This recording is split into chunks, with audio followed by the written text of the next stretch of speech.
नमस्कार साथियों, आपके अपने YouTube चैनल पर आपका हार्दिक स्वागत है। जैसे कि आपको पता होगा, कल हमने एक वीडियो बनाया था जिसके माध्यम से मैंने जानकारी दी थी कि जो रीड लेवल 1 के डॉक्यूमेंट्स वेरिफिकेशन है, तो डॉक्यूमेंट्स अपलोड करने से संबंधित डेट आ गई है। तो आज से डॉक्यूमेंट्स अपलोड करने हैं और 10 मार्च तक चलेंगे। जैसे कि आप वीडियो में भी देख रहे होंगे, यहाँ ये एक हेडिंग प्रसारित हो रही है। ये जो हमने साइट खोल रखी है, ये साला दर्पण की न्यू पोस्टिंग पोर्टल की साइट है। इसके ऊपर ये न्यूज़ देखो, आप बार बार प्रसारित कर रहे हैं। ये बता रहे हैं कि भाई सीधी भर्ती 2021-22 लेवल 1 के लिए 10 तारीख तक आपको डॉक्यूमेंट्स अपलोड करने हैं। तो आज उसी के बारे में हम चर्चा करेंगे।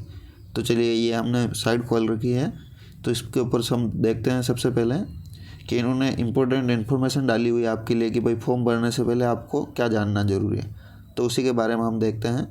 सबसे पहले इन्होंने दे रखी है चेक लिस्ट फॉर कैंडिडेट। तो हम चेक लिस्ट को देख लेते हैं सबसे पहले कि भाई इस चेक लिस्ट में क्या है। तो इस चेक लिस्ट में ये दे रखा है इन्होंने, राजस्थान प्राथमिक और उच्च प्राथमिक विद्यालय अध्यापक सीधी भर्ती 2021-22 अध्यापक लेवल 1 प्रथम हेतु अभ्यर्थी के स्वयं के द्वारा भरी जाने वाली सूचना, यानी कि आपको खुद को भरनी है। अब इसमें क्या भरना है उसके बारे में हम देख लेते हैं, ठीक है। तो इसमें इन्होंने दे रखा है, यहाँ सबसे पहले दे रखा है दस्तावेज सत्यापन का जिला, ठीक है, कि भाई आपको कौन सा जिला, यानी कि होम डिस्ट्रिक्ट में हो रहे हैं तो यहाँ पे आपको डिस्ट्रिक्ट का नाम लिखना है, सूची क्रम संख्या, यानी कि ये बाद में भरना है आपको, पहले डॉक्यूमेंट्स अपलोड होने के बाद। लेकिन मैं बता देता हूँ कैसे क्या भरना है वो। यहाँ पर आपका सूची क्रमांक आएगा, यहाँ पर से आपका क्षेत्र आएगा, आप टीएसपी से हो या नॉन टीएसपी से, वो भरना आपको। आवेदन क्रमांक भरना है, यहाँ पर आपका नाम आ जाएगा, माता का नाम, यहाँ पर आपका लिंग और पद, यानी कि आप क्या हो, अध्यापक लेवल 1 प्रथम सामान्य शिक्षक के लिए भर रहे हो या विशेष शिक्षक के लिए भर रहे हो, उसके ऊपर टिक करना है आपको। आपका आधार नंबर लिखना है, पिताजी का नाम, जन्म तिथि, श्रेणी आप किस वर्ग से आते हो, और यहाँ पर आपका आवेदन शुल्क जो भी राशि है वो आपको भरनी है। उसके बाद हम देखते हैं आगे, चेक लिस्ट भाग प्रथम। इसमें क्या दे रखा है इन्होंने, ये दस्तावेज प्रमाण पत्र, पहला जो कॉलम है उसमें, यानी कि आपके क्या क्या दस्तावेज आपको लगाने हैं। पहला दे रखा ऑनलाइन आवेदन की प्रति, यानी कि जो आपने फॉर्म भरा था ऑनलाइन वो आपको चाहिए, एप्लीकेशन फॉर्म आपका, उसकी प्रति लगानी है आपको। यहाँ पर आपको भरना है इस कॉलम में कि भाई आपने कितनी लगाई है, संख्या लगानी है, और स्व प्रमाणित किया है या उसको नहीं किया, यानी कि सेल्फ अटेस्टेड आपने किया या नहीं किया उसके बारे में। फिर सत्यापन दल के उपयोगार्थ, यानी कि जो आपका चेक करेंगे डॉक्यूमेंट्स, उनके लिए ये कि मूल दस्तावेज से मिलान में सही पाया गया है या नहीं, वो करेंगे कि भाई सही है या गलत है, ये उनके लिए। यदि नहीं तो मूल दस्तावेज ऑनलाइन आवेदन में भरी गई सूचना में अंतर होने तथा अन्य विवरण, यानी कि यहाँ वो उनका बताएंगे कि भाई क्या अंतर था, आपने जो क्यों सही नहीं है, क्या अंतर था आपने अपलोड किया उसमें और अभी इसमें, ठीक है। यहाँ पर साइन होंगे। नियुक्ति हेतु पात्र या पात्र, यह भी जांच दल द्वारा ही किया जाएगा कि भाई आप नियुक्ति हेतु पात्र है या अपात्र है। अगर अब आप अपात्र पाए जाते हो तो यहाँ उसका कारण लिखा जाएगा, ठीक है, कि भाई आप अपात्र किस कारण है। फिर ये आगे जो दे रखा है उन्होंने, इसमें ये ऑनलाइन, यह तो देख लिया हमने, माध्यमिक शिक्षा की अंक तालिका, उच्च माध्यमिक परीक्षा की अंक तालिका, ये सब डॉक्यूमेंट्स कैसे कैसे कितने कितने संलग्न करने हैं और उसके सेल्फ अटेस्टेड करने हैं, वो ये भरना है आगे। ये सब मार्कशीटों के बारे में ही दे रखा है। ये अध्यापक लेवल प्रथम सामान्य शिक्षा के पद के लिए, प्रारंभिक शिक्षा में द्वितीय, ये जो आपकी डिग्री डिप्लोमा लगेगी एसटीसी वगैरह की, वो डीएलएड उसकी, ठीक है। ये आपको सब प्रमाण पत्र लगाने हैं साथ में, ये सब डॉक्यूमेंट्स लगाने हैं और यहाँ आपको सेल्फ अटेस्टेड करके ये भरना है, ठीक है। नीचे देख लेते हैं हम, अब इम्पोर्टेंट क्या दे रखा है इन्होंने, समस्त दस्तावेज उक्त क्रमानुसार चेक लिस्ट के साथ संलग्न करें, यानी कि जो भी दस्तावेज आप उसमें भर रहे हो इसमें, वो भी इसके पीछे आपको लगाने हैं सीरियल वाइज, जो इसमें सीरियल नंबर भरोगे आप उस हिसाब से उतनी कॉपी और सेल्फ अटेस्टेड करके लगाना है। यहाँ पर आएगा स्थान, दिनांक और आपके मोबाइल नंबर सही भरना, ताकि वो आपसे किसी भी प्रकार की सूचना हो तो आपको दे सकें। नाम, पता, यहाँ पर आपके अभ्यर्थी के हस्ताक्षर होंगे, और ये स्व सत्यापन, यानी कि स्वयं को सत्यापित करना है।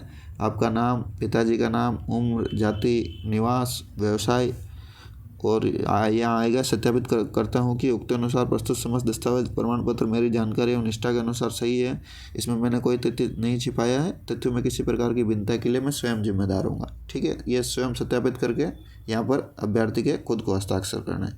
ठीक है भाइयों, ये तो था हमने देखा चेक लिस्ट, यानी कि जो आपके डॉक्यूमेंट्स हैं उसकी चेक लिस्ट है, ये आपको स्वयं भरनी है। ठीक है, अब दूसरी जो इम्पोर्टेंट न्यूज़ दे रखी है इन्होंने, सेल्फ डिक्लेरेशन फॉर्म, ये देख लेते हैं हम इसमें क्या है, कैसे भरना है आपको। तो ये है आपका स्व घोषणा पत्र। ठीक है, स्व घोषणा पत्र है, तो इसके बारे में हम देखते हैं इसमें कैसे क्या भरना है। इसमें क्या दे रखा है इन्होंने, इसमें दे रखा है इन्होंने राजस्थान प्रारंभिक और उच्च प्रारंभिक विद्यालय अध्यापक सीधी भर्ती 2021-22 अंतर्गत जारी विज्ञप्ति संख्या 1/2021-22 दिनांक 31/12/2021 तथा विज्ञप्ति संख्या 2/21-22 दिनांक 31/12/2021 के तहत अध्यापक लेवल प्रथम सामान्य और विशेष शिक्षा के पद पर विभाग द्वारा दिनांक 27/2/2022 को दस्तावेज सत्यापन पात्रता जांच हेतु जारी शॉर्ट लिस्ट अभ्यर्थियों की सूची में मेरा नाम सम्मिलित है। मैं ये शपथ घोषणा करता हूँ कि, अब आपको क्या घोषणा करनी है उसमें दे रखा है वो देखते हैं हम।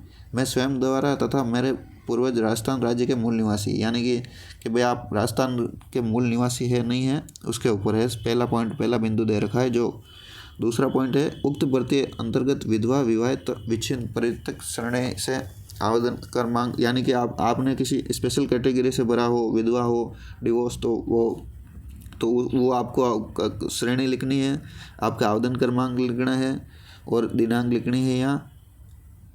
ठीक है, कि भाई आप इस तारीख तक ये पुनर्विवाह नहीं किया है अगर आपने डिवोर्स हो। ठीक है, और तीसरा बिंदु देखते हैं हम, दिनांक 1/6/2022 को या इसके पश्चात संतानों की संख्या, यानी कि जो वो चिल्ड्रंस 2 से ज़्यादा बच्चे वाला सर्टिफिकेट है उसके बारे में ये डिटेल मांग रहा है। कि पहला बिंदु दे रखा है इसमें, दिनांक 1/6/2022 तक जीवित संतानों की संख्या, यानी कि 1/6/2002 तक, सॉरी, तो 2002 तक आपके कितने जीवित बच्चे हैं उनके बारे में भरना है। उसके बाद दिनांक 1/6/2002 के पश्चात संतानों की संख्या, यानी कि 2002 के बाद आपके संतान अगर हुई, पैदा हुई, तो उसके बारे में कुल टोटल संतानों की संख्या आएगी। और आगे देखते हैं, उसमें दे रखा है क्या, दिनांक 1/6/2002 या इससे पूर्व जन्मा बालक दिव्यांग है, तो ये उसके बारे में, आपके बालक के बारे में डिटेल भरनी है। क्या आप द्वारा प्रस्तुत पश्चात किसी बालक को अन्य व्यक्ति को गोद दिया गया है, उसके बारे में। क्या आप द्वारा किसी बालक को वैध तरीके से गोद लिया गया, यानी कि आप किसी को गोद लेते हो तो भी उसके बारे में आपको डिटेल दी। फिर आगे का जो चौथा पॉइंट दे रखा है इन्होंने, दहेज नहीं लेने संबंधित घोषणा पत्र, यानी कि ये दहेज से संबंधित घोषणा पत्र है, ये आपको प्रस्तुत करना है। पांचवा पॉइंट है, भूतपूर्व सैनिक के संबंध में, यानी कि आपने एक्स सर्विसमैन से आवेदन किया है तो उससे संबंधित है ये पांचवा पॉइंट। तो ये भरना है आपको कि भाई आप किस विभाग से आपका पद नाम, प्रथम कार्य ग्रहण तिथि और वर्तमान पदस्थापन स्थान आपको भरना है। ठीक है, अगर आप जॉब से करते हो या एक्स सर्विसमैन हो तो। अब छठा पॉइंट जो दे रखा है इन्होंने वो है, मेरे द्वारा ऑनलाइन आवेदन में तथा प्रस्तुत शैक्षणिक एवं प्रशैक्षिक योग्यताओं के प्रमाण पत्र उपाधियाँ भारत सरकार राज्य सरकार के मान्यता प्राप्त संबंधित, यानी कि जो भी आप डॉक्यूमेंट्स दे रहे हो, आपकी डिग्री वगैरह, तो वो मान्यता प्राप्त भारत सरकार या राज्य सरकार के संस्थान होना जरूरी है। ठीक है, और शैक्षणिक एवं योग्यता प्रमाण पत्र उपाधियाँ पर अगर अप्रमाणित पाई जाती है अथवा मान्यता प्राप्त संस्थान से जारी नहीं की जाती है अथवा अन्य कारणों से मान्य नहीं है, और इसके लिए मैं स्वयं, यानी कि आपके जो डिग्री है आपने जमा कराई है वो अगर फर्जी निकलती है तो उसके लिए आप स्वयं जिम्मेदार हो गए, आपको ज्वाइनिंग नहीं दी जाएगी। ठीक है, यहाँ सातवां पॉइंट, मेरे विरुद्ध किसी प्रकार का कोई आपराधिक, यानी कि ये जो पुलिस वेरिफिकेशन होता है कि भाई मेरा कोई आपराधिक प्रकरण विचाराधीन लंबित नहीं है तथा पूर्व में भी मेरे विरुद्ध किसी प्रकार का कोई आपराधिक प्रकरण दर्ज नहीं हुआ, उसके संबंध में है। और ये आठवां है, मेरे विरुद्ध आपराधिक प्रकरण विचाराधीन लंबित है तथा पूर्व, यानी कि अगर आपके खिलाफ कोई हो अगर आपराधिक प्रकरण तो उससे संबंधित डिटेल देनी है आपको।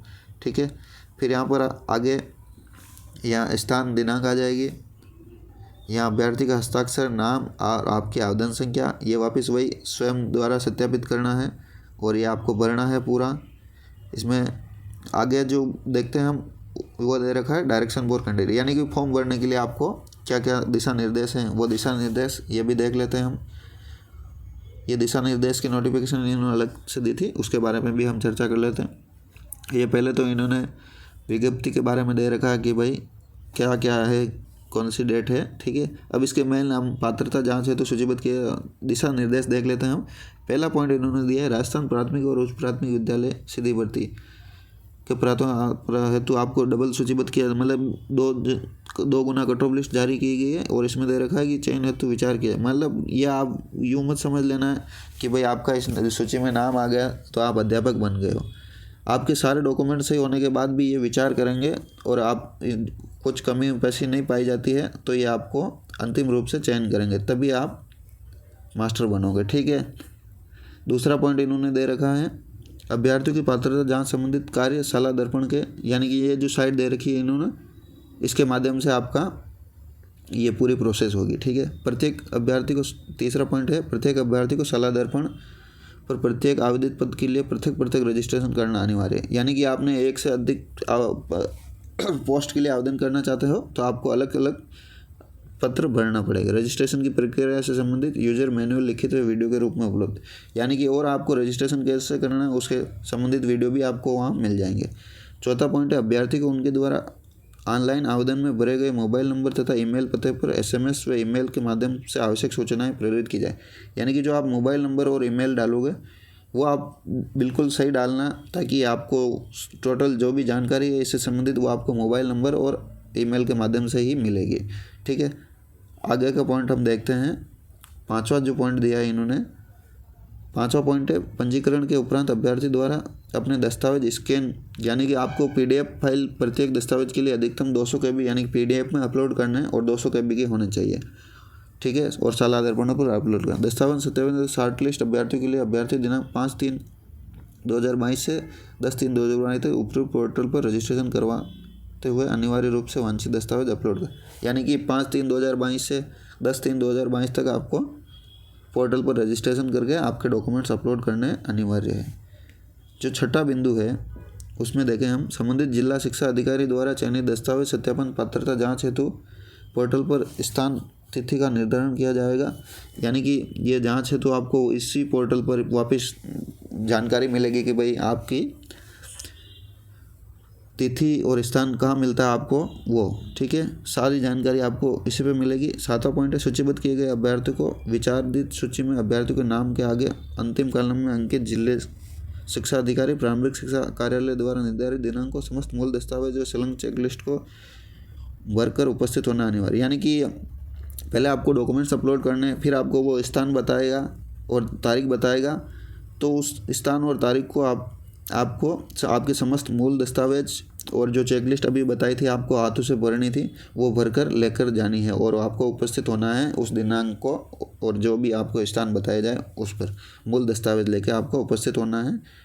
आठवां जो पॉइंट दे रखा है इन्होंने, अभ्यर्थी को संलग्न चेकलिस्ट में उल्लिखित दस्तावेजों की स्वहस्ताक्षरित छाया प्रतियाँ क्रमानुसार व्यवस्थित कर चेकलिस्ट सहित दस्तावेज सत्यापन दल को प्रस्तुत करना अनिवार्य। यानी कि सेल्फ अटेस्टेड करने आपको जो भी आप डॉक्यूमेंट्स लगा रहे हो उसमें जो भी फोटोकॉपी लगाओगे उसको और व्यवस्थित उनको जमा कर एक सेट में चेकलिस्ट बनाकर और स्व घोषणा पत्र उसके साथ लगाकर साइन कर आपको देने हैं। ठीक है। नवा जो पॉइंट है, नवा पॉइंट इन्होंने दे रखा है, यदि एक से अधिक पदों के लिए आवेदन किया है तो प्रत्येक पद के लिए पृथक स्व प्रमाणित सेट तैयार कर सत्यापन दल को भेजें। यानी कि आपने एक से अधिक पद के लिए आवेदन किया है तो आपको अलग अलग सेट तैयार करने होंगे और सब पदों के लिए अलग अलग आपको डॉक्यूमेंट्स तैयार करके वहाँ जमा कराने होंगे। यानी कि आप एक ही डॉक्यूमेंट्स वहाँ सबमिट नहीं कर सकते, एक सेट आपको अलग अलग सेट तैयार करके वहाँ जमा कराने। 10वां जो बिंदु है, यदि किसी अभ्यर्थी का एक से अधिक पद की सूची में नाम है तो प्रत्येक पद हेतु दस्तावेज की प्रारंभिक जांच कराएगा। यदि एक पद हेतु पात्र जांच कराता है तो अन्य पदों की जांच नहीं कराता है तो उसका अन्य पदों हेतु जिनके दस्तावेज की जांच नहीं कराई गई है अंतिम चयन के समस्त उनके नाम विचार नहीं। यानी कि आपने एक से अधिक पद के लिए आप एलिजिबल हो, आपका सूची में नाम है और आप अलग अलग जांच नहीं करवाते हो तो दूसरी पोस्ट के ऊपर आपका विचार नहीं किया जाएगा। यानी कि आपको जितने भी पद के लिए आप एलिजिबल हो तो उन पद पर आप अप्लाई करना चाहते हो तो अलग अलग आपको जांच करवानी जरूरी है। 11वां पॉइंट है, निर्धारित दिनांक को दस्तावेज की प्रारंभिक जांच में अनुपस्थित रहने पर अभ्यर्थी को बाद में इस हेतु कोई अवसर नहीं दिया जाएगा। यानी कि जो भी आपकी दिनांक आएगी डॉक्यूमेंट्स वेरिफिकेशन की उस समय आपको अवस्थित होना अनिवार्य है। इसके अलावा आपको कोई एक्स्ट्रा टाइम नहीं दिया जाएगा, ध्यान रखना, इसके लिए आप स्वयं जिम्मेदार हो। ठीक है। कोई अभ्यर्थी अपूर्ण अधूरे दस्तावेज सहित निर्धारित दिनांक को उपस्थित होता है तो उसे दस्तावेज सत्यापन प्रक्रिया में शामिल नहीं किया जाएगा। यानी कि आपके संपूर्ण डॉक्यूमेंट्स कंप्लीट होना अनिवार्य है। ठीक है। सब डॉक्यूमेंट्स एक साथ तैयार करके ले जाना, बाकी आपको एक्स्ट्रा टाइम नहीं दिया जाएगा। 13वां पॉइंट है, अभ्यर्थी को दस्तावेज सत्यापन हेतु उपस्थित होने के लिए किसी भी प्रकार का किराया भत्ता नहीं दिया जाएगा। 14वां जो बिंदु है वो है किसी प्रकार की सूचना मार्गदर्शन की आवश्यकता है तो दस्तावेज सत्यापन के लिए निर्धारित अवधि के कार्य दिवसों में प्रातः 9:30 बजे से 6 बजे तक संबंधित जिला शिक्षा अधिकारी प्रारंभिक शिक्षा के द्वारा स्थापित कंट्रोल रूम के दूरभाष पर संपर्क कर सकते हैं। यानी कि आपको कोई भी डाउट है तो आप ये जिला शिक्षा अधिकारी से और उनके जो कंट्रोल रूम के नंबर हैं उसके ऊपर कॉन्टैक्ट कर सकते हैं। ये थी महत्वपूर्ण जानकारी जो आपको फॉर्म भरने से पहले जान लेनी चाहिए। ठीक है, अब आपको यह एप्लीकेशन लॉगिन है, यहाँ आपको यूज़र आईडी और पासवर्ड के द्वारा लॉगिन करना है। उससे पहले आपको रजिस्ट्रेशन करना होगा। ठीक है भाई लोगों, धन्यवाद।